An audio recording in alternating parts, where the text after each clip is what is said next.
Hello. So, today we have a review which is completely an outlier in terms of most of my reviews, which tend toward the science fiction, fantasy, or the non-fiction. Today we have Play by Kylie Scott. This is fiction, yes, but it's certainly not science fiction, fantasy, arguably in a way. This is contemporary fiction. I didn't even know this genre existed until a few years back. I read romance when I was younger, but I kind of got out of it because honestly I preferred spaceships in my book reading choices.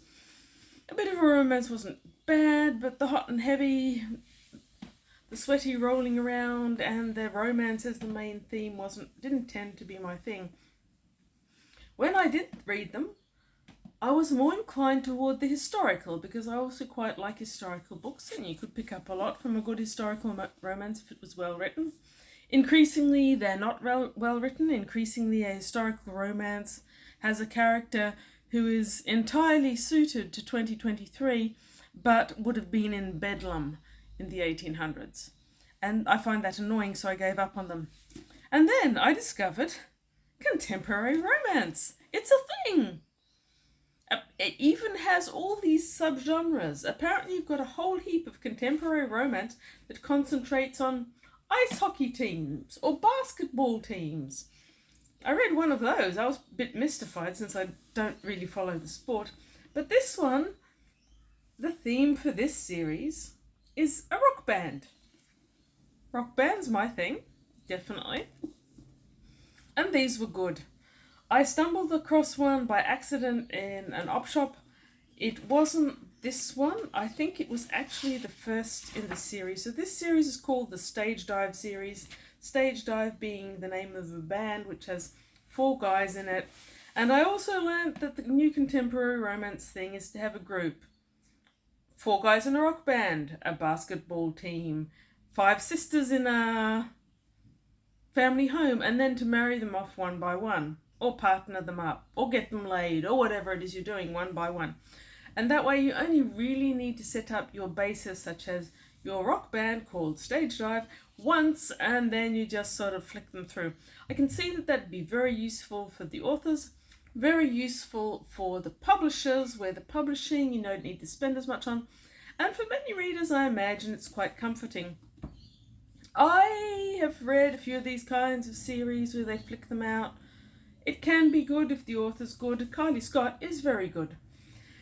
She is an Australian author, and that was an actual bonus. Not only is she an Australian author, she's a Queensland author. My state. Yay! The Sunshine State. At least it's the Sunshine State when we don't have cyclones, or floods, or bushfires. So it's sometimes the Sunshine State. Anyway, Kylie Scott, Queensland author. I really like her writing style. There's something about the way she builds her characters. There's the subtlety of the humour. There's the dynamics, and the conversation, the dialogue is very different from character to character, which with these series flick out the entire team type modern romance stuff. Often you lose track of who's who. They're so conglomerate. You've got a single male protagonist, single female protagonist, and after 1 or 2 you really can't tell them apart. Not here. Here they are distinct. Now, I really like the Stage Dive series. After this she's got a couple of other series. She's got the Dive Bar series. Again, you've got a dive bar and you kind of partner them all up one by one. And she's got a Flesh series, which is kind of dystopia zombies set in Australia. Really like the fact it was set in Australia. It had a few problems. Other than that, also good. Anyway, back to Stage Dive, and more specifically, Play. In the band, we have Mal Erickson. He's the drummer. He's largely thought of as feckless, party animal, incurably ridiculous sense of humour. I encountered him as a bit character in the first one, which is called Lick? It's called something quite ridiculous. Yes, Lick, there you go.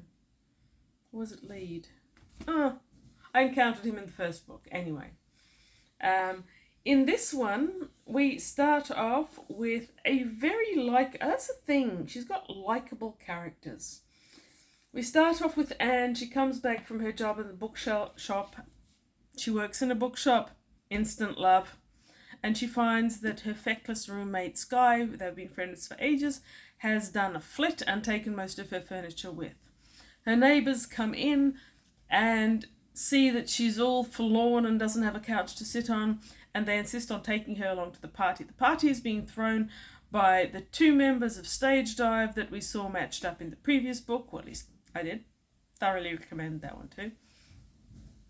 Anne goes along, she's feeling miserable, and basically she is picked up by Mal Erickson, who's decided she's his new hobby, pet, whatever. He overheard a conversation. He's sorry for her because financially she's in dire straits. He helps her out. What Mel needs is a fake girlfriend. So yes, it's a true trope. The fake girlfriend, fake boyfriend who fall in love while pretending to be fake. Only they don't try very hard, they don't try for very long, and that's good. Anne is likeable. She's a nice person. She's a fun person. She hasn't had much of a chance for an expanse in life, and you enjoy watching her blossom. Mel Erickson is off his head insane. And that said, he actually does remind me a fair bit of a couple of people who I have known who were in bands, who seemed to live on adrenaline and coke, or in this case booze, and not much else, and who were indeed the life of the party like Mel Erickson is. Anyway, there's plot twists, there's struggles to be overcome, there's all the things that you want in a fun romance story of two people coming together. I thoroughly recommend it. I would love to own the whole series. If I hadn't found this in an op shop, I'd probably not have read it. I'll hang on to it. I wish I had the other ones. It'd be fun to read them in sequence. So, yes, if you like your romances to get hot, heavy, sexy, sticky, and I hope YouTube doesn't ban that word. I imagine not. And all the rest of it, you get plenty of that. The sex scenes are good. Kylie Scott does do excellent sex scenes throughout her Stage Dive series. They're not too bad through part of her Dive Bar series. Pretty good in one or two.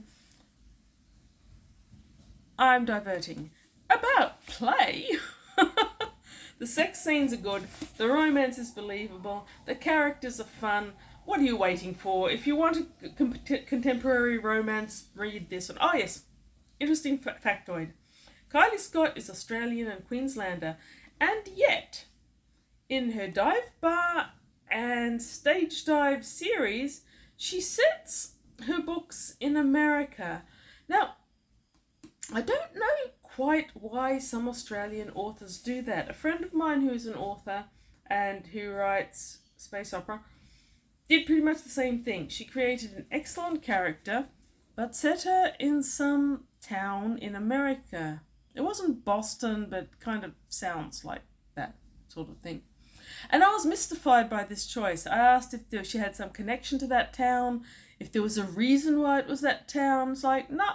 She went there on holiday once with her husband. She quite liked it, so she wrote in it. And you're writing fiction. It should be within your realm to write any type of fiction in any sort of place you like. I am surprised when Australian authors choose to set things in America rather than Australia, but I guess I get it. It's easier to believe in international rock band bad boys from America than Australia. We have some excellent bands and some excellent rock bands, and we've exported a fair number of them to other countries. But I guess I can see why the level of crazy here works better in America than Australia.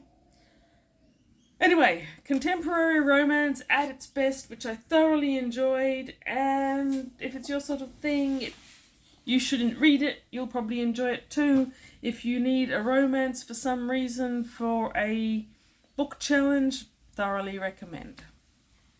Like, comment, subscribe, etc.